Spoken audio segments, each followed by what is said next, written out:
Hi everyone, this is Syed Irfan Ajmal from Ajmal.com. Today's video is about writing your way to success, business growth through content marketing. So let's get started. First of all, I would like to briefly tell you about myself. I am an award-winning serial entrepreneur. I am a co-founder of Digital Marketing ROI, which is a digital marketing agency specializing in SEO and content marketing. I am also a columnist at The Huffington Post, Business.com, and several other publications of UK, USA, Canada, and Pakistan. I am also certified in inbound marketing from HubSpot, Clarity.fm, and Business.com. So what is content marketing? Now, you will find a lot of definitions of this term online, and you probably have heard of it already as well. So I will not share a more, sort of formal definition of it with you. But I will just simply say this, that content marketing is going a step ahead of content creation. So it's not just content creation, but it also includes content promotion. Okay. So once you create a content piece, you should not be expecting that it will get a lot of traffic, because most of the times it won't, and you will have to promote it in order to get the traffic and the leads and the sales that you need. So in this regard, I would like to explain the term content marketing and how you can find success with writing through some case studies. In this regard, the first case study is that of River Pools and Spas. River Pools and Spas is an American company which builds pools and stuff, and their co-founder Marcus Shredden was quite worried about the fact that, due to the economic crisis, their sales were going down and stuff like that. So what he did was that he saved his company from economic failure through his writings. What he did was that he cut the advertising budget of $250,000 to 1/10. This budget was initially, this budget was spent on TV ads, radio ads, and internet ads, and he cut that to 1/10. Then what he did was that he started to write detailed blog posts that answered questions which were asked by customers from their company quite often. One such article which answered a popular question resulted in at least $1.7 million in sales, right? And this article was about the pricing of pools. So he wrote a detailed content piece which explained what sort of factors affect the pricing of pools. He didn't even mention the actual price because there are just so many factors affecting the price, but what he did was that he really explained what sort of factors affect the pricing. Another article that he wrote listed the top pool companies of the area where Marcos's company was based, and Marcos didn't even mention his own pool company because he wanted to appear neutral and transparent. But what happened was that even that article brought them success. Case study number 2, the same philosophy of answering customers' questions has been employed by McDonald's Canada as well. And this strategy of McDonald's Canada has impressed the famous marketer Jay Baer of Convince and Convert so much that he's even writing a book about it. Now, many of these questions that McDonald's Canada was asked were not even nice questions, right? So as you can see, one of the question is, where do your potatoes come from? I'm told your fries aren't from real potatoes, right? Another question is, do you have bad meat? Another is, do you guys serve dark chicken? Another is, what is in the sauce that is in the Big Mac? So these, as you guys can see, a lot of these questions are not very nice questions. But McDonald's still displayed these questions on their website, and then they answered these questions so that such sort of misconceptions are dealt with, and correct information is shared with their consumers. Some other benefits of answering these questions are, it's customer service. It's just nice to sort of inform the customers.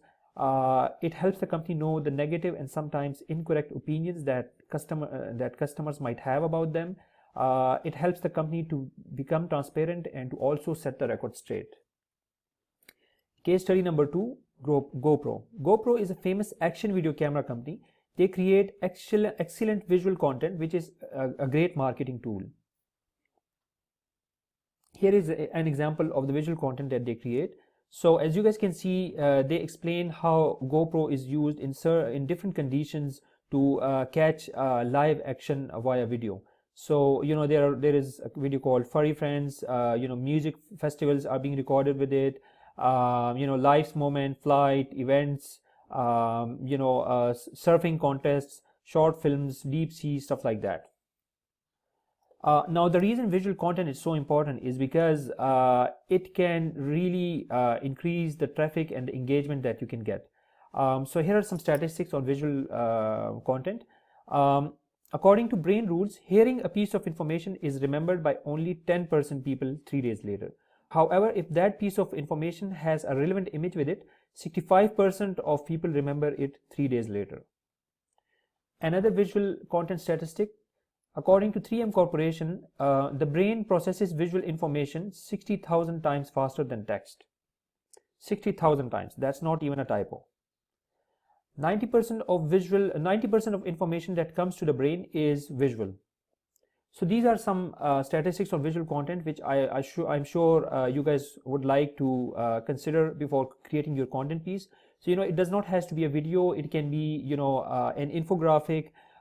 It can be picture-based stuff, cartoon images or something. So there are a lot of things that you can do in order to leverage visual content. Case study number 3 is of ALRUG.com. ALRUG.com is a client of ours. It's a company which sells luxury rugs in the US, and we tried to do something different for them recently. What we did was that we figured out that their customers are usually interested in home decor, interior design, home improvement, stuff like that. So we did our research and we found out that the keyword Feng Shui, its searches are improving over time. So Feng Shui 2014, it was searched by around 3,400 people, right? Feng Shui 2015 was searched by 33,000 people. So that's like a 10-time increase. And we figured back in October when we were creating this content piece that Feng Shui 2016 will probably have even more searches. So we created a detailed 3,000 words guide on Feng Shui for the client, and despite no SEO and promotion at all, within 3 months this guide's page is bringing in over 8% of the total traffic to alrug.com, right? So during this time recently we saw that the searches for Feng Shui 2016 are now 8,000, and we believe that they will increase even more. So what we are going to do now is to improve this 3,000 words guide even more. So we are adding more words and we are improving the content piece quality. We will try to add more images into it as well, and we are also optimizing it for some more keywords. So basically adding keywords which people are searching for a lot. So for instance, I think Feng Shui living room or something like that has a lot of searches, so we are adding a lot of content on that. And then we will be doing SEO and promotion, and we believe that will bring even more traffic to alrug.com. And what we will do next is that we will add call to actions at the bottom of the page. So basically that means is that once readers come to this page and they reach the end of it, we will add links and images that point to another relevant page. So maybe some products which are more in line with the Feng Shui principles and which the client's website have in their store. So we will put links to those in at the bottom of the Feng Shui guide. So that is how once we get the content piece improved, and once we have a lot of traffic through SEO and other promotional activities, that is how we will monetize this guide. So why detailed guides? Now the reason is that long form content, which means 1500 words or above, but actually we prefer to write even more detailed guides. So maybe 3,000 words guides, or even 5,000 words guide. Now according to SERP IQ's research on about 20,000 keywords, the page at number 1 position in Google search engine result pages has had about 2,416 words. Okay, so when you search for something in Google, for instance Feng Shui, the first page that comes over there probably have around 2,416 words, and the page which is at bottom in the Google search engine result pages has 2,032 words. And based on this study, we found based on this study, it was found that if you want to rank number one in Google, you should theoretically speaking have much more content than other content pieces. Obviously, it also helps big time if the quality is good and if you are promoting the content piece the right way. But on average, you want to go for a long form content. Now, the secret of all these three success stories that we shared with you are very simple. It's based on blogging, content marketing, and SEO, or search engine optimization, and it starts with writing, right? So we're not going to talk a lot about the promotional stuff right now, but we are focusing more on the content creation stuff right now. And it all starts with writing. So you have to be sure that you can write well, and how you can write better in a short time. So there are some tips on that. Well, if you're not in a mood for writing with your pen or with your keyboard, why don't you just record your voice using your phone, and then you can transcribe the audio yourself, or you can outsource the process. And once the audio is transcribed, you can also hire someone to do the editing for you. So in this manner, you can get the writing done easily. Another option for you is to to outsource the entire writing process. But I will strongly suggest that you do provide data and some information in bullet points to the writer, so that they know what sort of a content piece you need. Personally, I prefer more practical and actionable guides. So when I'm working with a writer, I make sure that they understand the fact that I'm not looking for something fluffy or vague or something, but I'm looking for very practical stuff. Another option for you is to hire a content writer or even a content marketer. So there are a lot of great writers. There might not be so many content marketers, but you can surely look around in your local area or on freelancing websites to find someone who can work with you in-house as a full-time or part-time employee, and help you leverage writing for business growth. The writing process, there are quite a few phases of the writing process, and I'll be doing more videos in future to explain these in detail, but briefly speaking, there is keyword research involved. So like I said that Feng Shui, when we were writing a guide for Feng Shui, we found the right keywords for it. So you want to go with keywords which have a lot of searches, but you also don't want to go for keywords which are high competition. So usually, if it's a single phrase keyword or a double phrase keyword, a two phrase keyword, then that's usually much more competitive. We use certain tools such as Longtail Pro, etc., to figure out SEO competition. But simply speaking, try to go for keywords which have at least 3 words or more, and also take into account longer variations of the keyword, right? Then you will have to, once you have your keywords figured out, you should do topic research.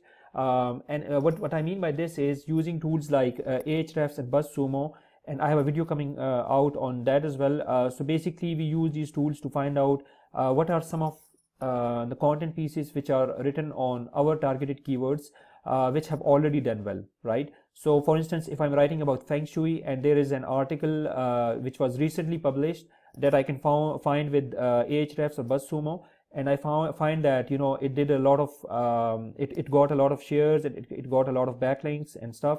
So then I can be more hopeful that my content piece will do good, especially if my content piece is much better than the recently released content piece.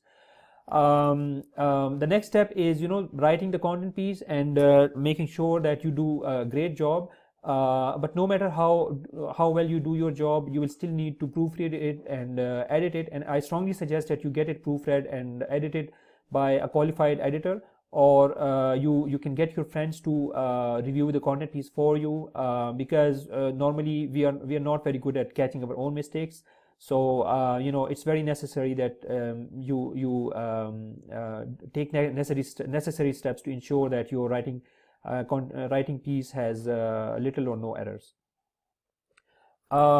So as I said, writing long form content, it ranks better. So make sure that you are going for long form content, In this regard, I would also strongly suggest to consider using the free or paid version of Grammarly app.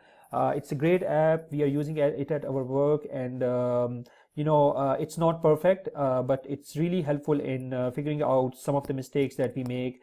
It even suggests, the paid version even suggests replacing the more commonly used words with something else. So if you use the word rich, it would suggest you to replace that with something else like wealthy or something. So I think that's a really good app that you should strongly consider using.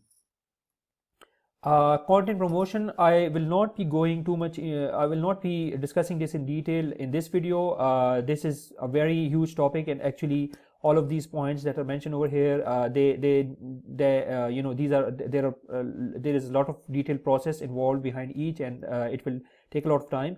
But you can do guest posts. So what I mean by that is, you can write for other websites, you can reach out to other websites, and let them know that you are passionate about a particular subject, you want to write about it, and once you write about it, you can interlink that guest post with the content at your own blog post. You can do email outreach for your own content pieces. So for instance, if you have created an infographic or a detailed guide on something, you can use different tools like Ahrefs to find out who has mentioned content pieces written by someone else. Okay, so if John has written a content piece on Feng Shui, you can look for the backlinks of John's website. So basically you can see who has linked to the Feng Shui guide that John has created, and then you can reach out to those websites and explain it to them that why your content piece is better than John's content piece, and that will hopefully result in those websites which mentioned John's guide, they will probably mention yours as well. Another thing which is really good for getting the exposure that you need for your business is to write for large publications. So ever since I started writing for Huffington Post, business.com, our business has basically exploded. We get more inbound sales inquiries than we can handle, and it has also helped me get several other opportunities within public speaking, getting invited to speak at different events. I'm even talking to some people who want me to train their teams and stuff. So writing for large publications is also something you should strongly consider, and I will have a video coming out about that as well. So why to use writing for business growth? Well, because it's low cost. It's much cheaper than paid TV ads, paid radio ads, paid Facebook ads, and stuff like that. It's more natural. I mean, how many of you are looking at videos how many of you are looking at paid ads that you get in your Facebook feed, right? Almost nobody looks at them. Most of us have been programmed by our minds to ignore all the paid ads. So when you are creating information which is helpful for the readers, they will come to you, and you won't have to use more expensive and more unnatural methods like paid ads and telemarketing and stuff to get their attention. It's much more fun. I mean, if you're passionate about the subject, it's much more fun to write about it. It's sustainable, and what I mean by that is, when you are running a paid ad, the minute you stop running it, you will stop to get traffic. But once you have written a detailed content piece, or you have created an infographic and it's at your website, and you have done some promotion for it, over time it will get higher SEO rankings, it will get more traffic, and it will bring you more sales. So as long as your website is there and your content piece is at the website, you can be sure that with the little promotional efforts, you can reap the benefits for a very long time. It's the future. I mean, even big brands and even paid advertising agencies, etc., are considering the option of creating more informational content rather than promotional content. So you should strongly look into it. Skills you need for using writing and content marketing to succeed. Communication, obviously that's a no-brainer. If you are writing in English, I mean, obviously you should be good at English, or you can hire someone who can help with that. Or if you're writing in another language, you need skills in that language. You need to be good at writing, or you need to hire someone who is passionate about writing. You might also need some technical skills. So the tools that I mentioned, like Longtail Pro, SEMrush, Ahrefs Content Explorer, BuzzSumo, etc. So for these tools, you need a little bit of technical skills. But I mean, as long as you have been as long as you can use Facebook and Twitter and stuff like that, you should be fine. I strongly suggest getting some lessons within psychology. So there are a lot of online courses on that you can use, because I think that it's less about technology and it's more about psychology. So you need to be good at that, and you should have some marketing acumen as well. And what I mean by that is not skills within paid advertising so much, but more with respect to showing how you can provide value to your clients, how you can come up with informational stuff which can inform your clients so that you can get their attention. And obviously for all of these you need a lot of passion as well. So stop thinking, start writing, and thank you so much for watching this video. You can get more SEO and content marketing tips at my website, www.SyedIrfanAjmal.com. Thank you once again, and have a good day.